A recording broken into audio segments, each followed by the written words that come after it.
Dobar dan, dragi gledalci, vi gledate emisiju Kuvati dušom. U ovoj epizodi pravimo projice sa sirom.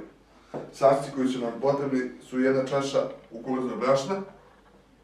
Evo je tu. Treba nam jedna čaša brašna. Evo je. Pola čaše ulja. 1,5 čaše jogurta, ovo je jogurt, odloženi. Jedna kašica soli. Kod mene da su. I jedna kašica praškate peciva, jedno jaje i 200 grama sira, to ćemo da dodamo. Da počnemo. Sada treba izmešati sve sastojke i posle to sipati u tepsiju. Evo sada mešamo te sastojke.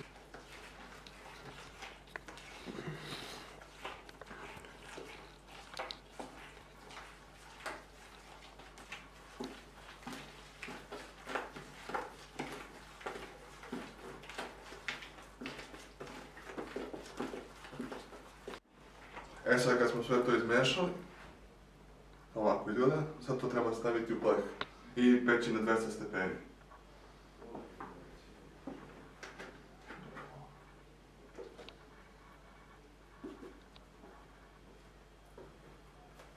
Kad smo to stavili sve u pleh, sada ćemo staviti pleh na 200 stepeni da se peče.